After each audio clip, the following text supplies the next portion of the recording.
আসসালামু আলাইকুম প্রিয় শাইখ। ওয়ালাইকুম আসসালাম রহমতুল্লাহ বরকাত।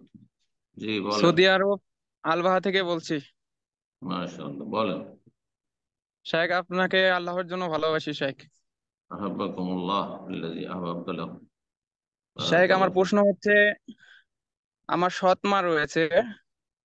তা জি। এখন আমার আম্মার মতনই সম্মান করি, হুম। কিন্তু দেখা যাচ্ছে যে আমি মা বলে ডাকি না। সেক্ষেত্রে কি আমি গুনাহগার হব? না, কোনো গুনাহ হবে না। কোনো গুনাহ হবে না।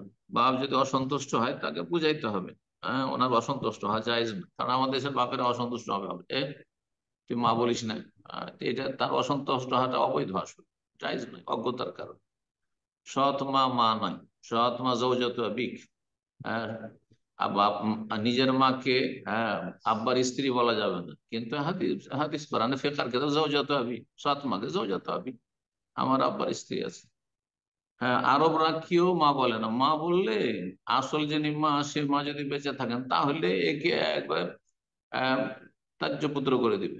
কথা বোঝা গেছে? মা বলা যাবে না, শাশুড়িকে মা বলা যাবে না আরব দেশে। তার ওই শাশুড়িকে আম্মাতি বলে, আন্টি বলে। তারপরে আপনার এখন যে আরব সমাজে আপনার সৎ মাকে মা বলা যাবে না, খালা বলে, ইয়া খালা। জি, খালা বলেন, আন্টি বলেন। হ্যাঁ, জায়েজ আছে।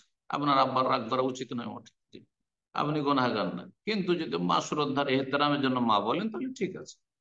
যেমন এহতেরাম সম্মানের জন্য কাউকে বাবা কেমন আছেন বলছেন, বাবাজি কেমন আছেন, ওই রকম। কিন্তু আপনি মা বলবেন, মা একটি বাপ একটি, একাধিক মা একাধিক বাপ হয় না। বারাকাল্লাহ ফিক।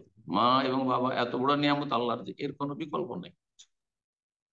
মায়ের জায়গায় দ্বিতীয় মা হয় না, বাবার বাবার জায়গায় দ্বিতীয় বাপ হয় না। মা বিয়ে করেছে অন্য জায়গায়, বাবা বলবেন না, ও বাবা না তো। জি। অথবা কেউ পালক পুত্র নিয়েছে আর বাবার নাম ওঠেন, মা বাবা না। শ্রদ্ধা সম্মানের জন্য বলতে পারে বড়দেরকে। জাজাকাল্লাহ খায়ের।